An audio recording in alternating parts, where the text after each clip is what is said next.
नमस्कार। अगर आप एचटेट, सीटेट, हरियाणा सीईटी या किसी भी कॉम्पिटिटिव एग्ज़ाम की तैयारी कर रही हैं, अपनी तैयारी को तेज़ तर्रार और राटेदार बनाना चाहते हैं, तो आइए जुड़िए मेरे साथ। आज हम हिस्ट्री का एक टॉपिक पढ़ेंगे। हमारी हिस्ट्री की सीरीज़ चली हुई थी और हमने हिस्ट्री के बौद्ध धर्म के बारे में पढ़ लिया था। अब हम बौद्ध धर्म का एक कुछ पोर्शन बचा हुआ था, उसको कंप्लीट करेंगे। बौद्ध धर्म के साहित्य पर हम आए हुए थे। तो देखिए, भगवान बुद्ध के बारे में हमने डिटेल में पढ़ा था, मतलब डिटेल में according to me exam point of view से पढ़ा था। हमने बुद्ध धर्म के बारे में पढ़ा था कि बुद्ध धर्म क्या था, महात्मा बुद्ध ने कैसे तपस्या की थी, कैसे अपने ज्ञान को संचरित किया था, कैसे क्या प्रोसेस थी, वो सब हमने पढ़ी थी। हमारे लास्ट के कुछ पॉइंट्स बचे हुए थे। बौद्ध साहित्य देखिए, महात्मा बुद्ध की मृत्यु के पश्चात या महापरिनिर्वाण के पश्चात उनके जो उपदेश थे, उनके जो आदेश थे, उनके जो नियम थे, उन्होंने जो रीति बताई थी, उनको उनके साहित्य में लिखा गया था। यानी कि जो बौद्ध धर्म की 3 पुस्तकें मेन है, त्रिपिटक जिनको कहा जाता है। ये एग्जाम में क्वेश्चन आता है कि त्रिपिटक का संबंध किससे है, तो बौद्ध धर्म से है। त्रिपिटक जिनको कहा जाता है वो बौद्ध साहित्य के अंतर्गत आती है। इसके अलावा जो भी मुख्य पुस्तकें हैं वो भी बौद्ध साहित्य के अंतर्गत आती हैं। तो चलो आज हम पढ़ते हैं बौद्ध साहित्य के बारे में। सबसे पहले लिखिए जातक। जातक कथाओं के बारे में आपने सुना होगा। जातक कथाएं होती हैं, ये 550 तक कथाएं थी और इसमें महात्मा बुद्ध के पूर्व जन्म की कहानियां थी।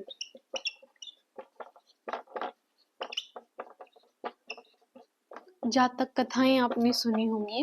इसमें 550 जातक कथाओं का संकलन किया गया था और ये महात्मा बुद्ध के जो पूर्व जन्म हुए थे ना, मतलब इनमें बताया गया है कि महात्मा बुद्ध इससे पहले कौन सा जन्म था, उस जन्म में उसने क्या कार्य किया था, उससे पहले कौन सा जन्म हुआ, उस जन्म में वो क्या बने, उस जन्म में उसको कौन सी योनि मिली, मतलब ये प्राप्त हुए हैं। ये इनकी जानकारी हमें इन जातक कथाओं से मिलती है। तो बुद्ध साहित्य में सर्वप्रथम मेन है जातक। जातक जो बुद्ध के पूर्व जन्म की कहानियां हमें बताती हैं। 550 तक इसमें क्या है, जातक कथाओं का संकलन किया गया है। उसके बाद देखिए सुत्त पिटक के बारे में। सुत्त पिटक ये त्रिपिटक थी। त्रिपिटक, सुत्त पिटक, विनय पिटक, अभिधम पिटक। सुत्त पिटक, विनय पिटक और अभिधम पिटक।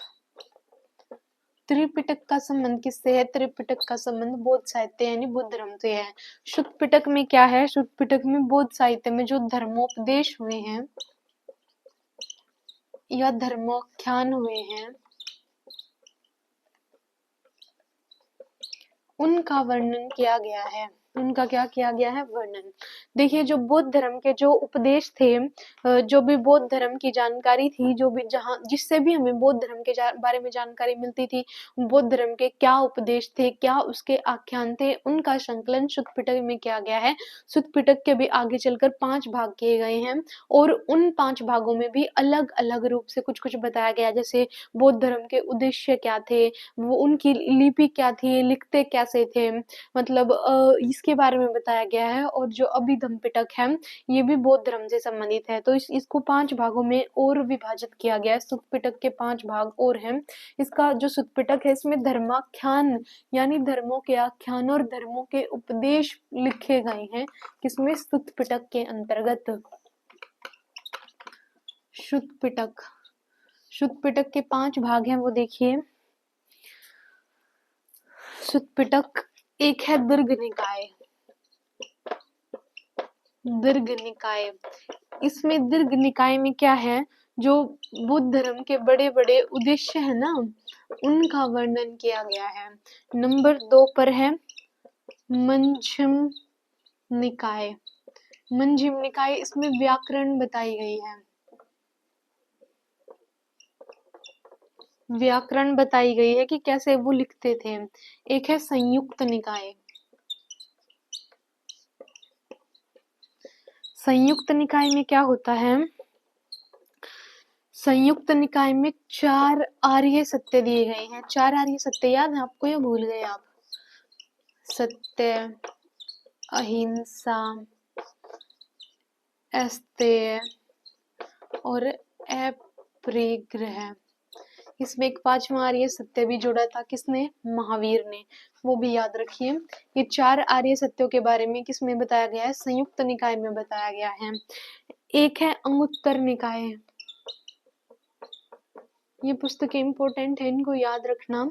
अंगुत्तर निकाय, और पांचवी है खुद्दक निकाय। खुद्दक निकाय, जो अंगुत्तर निकाय है इसमें 16 जनपदों की जानकारी मिलती है। वेरी इंपॉर्टेंट क्वेश्चन ये आता है एग्जाम में कि 16 जनपदों की जानकारी किस बौद्ध पुस्तक से मिलती है, बौद्ध साहित्य की किस पुस्तक से मिलती है? तो 16 महाजनपदों की जानकारी अंगुत्तर निकाय से मिलती है। किससे मिलती है?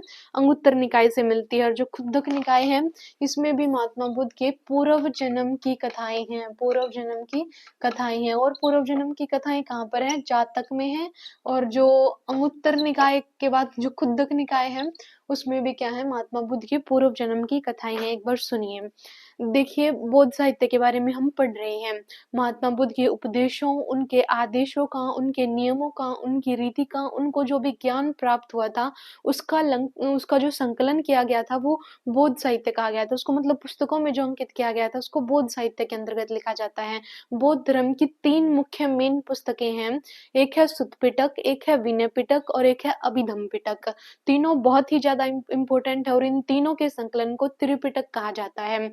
नंबर 1 पुस्तक है सुत्त पिटक। सुत्त पिटक में जो धर्माख्यान है, जो धर्मोपदेश है, जो धर्म के आदेश हैं, उनका संकलन किया गया है। यानी कि बौद्ध धर्म के जो आख्यान और जो उपदेश है उनको इसके अंतर्गत लिखा गया है। और इसके भी 5 भाग किए गए हैं। एक है दीर्घ निकाय। दीर्घ निकाय जिसमें बौद्ध धर्म के बड़े बड़े उद्देश्य बताए गए हैं कि अब इस समय बुद्ध धर्म अपना ये उद्देश्य पूरा करेगा, अब ये उद्देश्य पूरा करेगा। मतलब एम्स के बिना तो कुछ हो ही नहीं सकता। एम डिसाइड किए गए हैं दीर्घ निकाय में। दीर्घ से बड़े, दीर्घ निकाय मतलब बड़े बड़े उद्देश्य जिसमें लिखे गए हैं।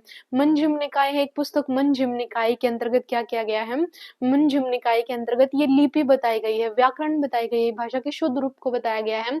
और ये बताया गया है कि पुस्तकों को लिखा कैसे जाना है, ये मंजूम निकाय के अंतर्गत बताया गया है। व्याकरण का ज्ञान हमें यहाँ से मिलता है।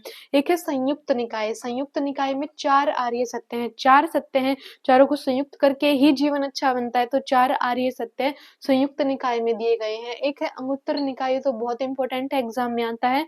16 महाजनपदों की जानकारी हमें अंगुत्तर निकाय से मिलती है। और एक है खुद्दक निकाय। खुद्दक निकाय में खुद भगवान बुद्ध के बारे में यानी कि उसके पूर्व जन्म की गाथाओं की जानकारी मिलती है। ये बहुत इंपॉर्टेंट है। ये हमने सुत्त पिटक के बारे में पढ़ा है। सुत्त पिटक में क्या बताया गया है? धर्मोपदेश और धर्माख्यानों की जानकारी मिलती है।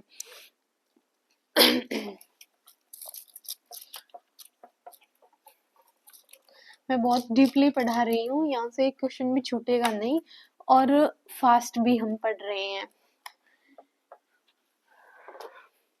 उसके बाद देखिए विनय पिटक।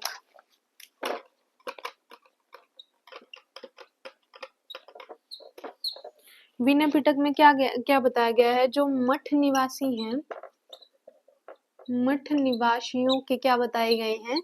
अनुशासन के नियम।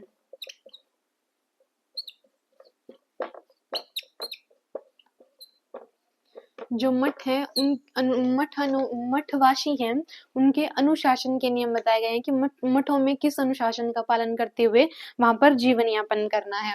उसके बाद है तीसरी बहुत ही मेन इंपॉर्टेंट पुस्तक है अभिधम्म पिटक। अभिधम्म पिटक की रचना की थी अश्वघोष ने। अश्वघोष कौन थे? जो चौथी महासंगति हुई थी उसके उप अध्यक्ष थे अश्वघोष। चौथी बौद्ध महासंगति में इसका संकलन किया गया था। इसमें बौद्ध दर्शन के उच्च दर्शन का विवेचन है। सुनिए अभिधम्म पिटक में क्या है? इसका संकलन मोगली पुत्तिस द्वारा तीसरी बौद्ध संगति के समय किया गया था। इसमें धर्म का विवेचन उच्चतर दर्शन के रूप में किया गया है। सॉरी, मैंने अश्वघोष लिख दिया। ये अश्वघोष ने नहीं लिखी थी, अश्वघोष ने तो एक अन्य पुस्तक लिखी थी। ये इसका संकलन किसने किया था? मोगली पुत्तिस ने किया था। मोगलीपुत्र किसने किया था? किसने किया था? मोगलीपुत्र ने तीसरी बौद्ध संगति में किया था। उसके बाद है बुद्ध चरित्र, सॉरी मैंने मिस्टेक से बोल दिया था। अब है बुद्ध चरित्र, इसका संकलन अश्वघोष ने किया था, जो कनिष्क के समकालीन थे, और इसमें इस महाकाव्य में महात्मा बुद्ध का जीवन वृत्त और उनकी शिक्षाओं का संग्रह है। बुद्ध चरित्र, बुद्ध चरित्र या बुद्ध चरित्र जिसको बोलते हैं, किसने लिखी थी? अश्वघोष ने लिखी थी, और ये जो चौथी महासंगति है उसके उपाध्यक्ष थे। इसमें बुद्ध के जीवन के बारे में, उसके उसके उसकी शिक्षाओं के बारे में, उसके उपदेशों के बारे में इसका संकलन किया गया है। बुद्ध चरित्र के बारे में एक बार फिर से सुनिए। जातक कथाएं, 550 जातक कथाएं थी। इसमें महात्मा बुद्ध के पूर्व जन्म की जानकारी मिलती है। उसके बाद सुनिए शुद्ध पिटक। शुद्ध पिटक में धर्मोपदेश और धर्मोख्यान इसके अंतर्गत संकलित थे। दीर्घ निकाय, मंजम निकाय, संयुक्त निकाय, अंगुत्तर निकाय, खुद्दक निकाय, इसके 5 भाग थे। विनय पिटक में अनुशासन के बारे में बताया गया है, मठ निवासियों के अनुशासन के बारे में बताया गया है। अभिधम्म पिटक, अभिधम्म पिटक में बौद्ध धर्म के उच्च दर्शन के लिए प्रयास किए गए हैं, मतलब बौद्ध धर्म का विवेचन उच्चतर दर्शन के रूप में किया गया है। उसके बाद है बहुत इंपॉर्टेंट पुस्तक बुद्ध चरित्र। अश्वघोष थे जो कनिष्क के समकालीन थे, उन्होंने इसका संकलन किया था। इस महाकाव्य में महात्मा बुद्ध के जीवन वृत्त और उनकी शिक्षाओं का संग्रह है। उसके बाद देखिए बौद्ध धर्म और जैन धर्म में क्या, ये बौद्ध साहित्य हमने पढ़ लिया। उसके बाद है बौद्ध धर्म और जैन धर्म में क्या समानताएं हैं। बौद्ध धर्म और जैन धर्म में क्या समानताएं हैं? बौद्ध धर्म और जैन धर्म में क्या समानताएं हैं? देखिए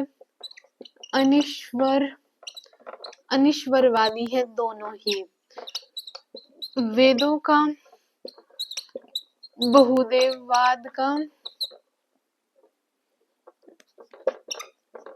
जाति प्रथा का दोनों ही विरोध करते हैं।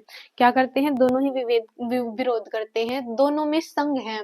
दोनों में क्या है? दोनों में संघ बनाए गए हैं, बौद्ध संघ और जैन संघ। और संसार को त्यागने पर बल देते हैं। बुद्धिवादी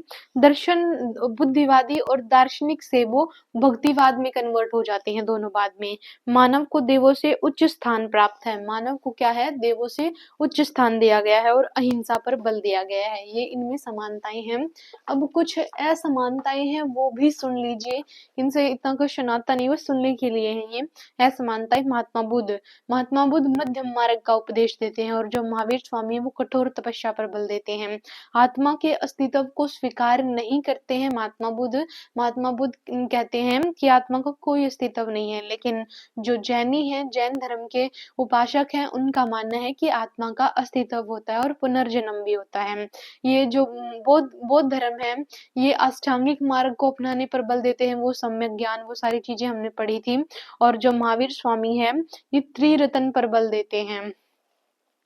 और जो महात्मा बुद्ध है, इसी जीवन में निर्वाण संभव है, इनका मानना है। मतलब ये अपनी इच्छाओं को कंट्रोल करके, अपने जीवन पर नियंत्रण करके, अपने आप को मतलब मोह माया इन सब से दूर करके हम इसी जीवन में निर्वाण प्राप्त कर सकते हैं, ऐसा महात्मा बुद्ध का या बुद्ध धर्म के उपासकों का मानना है।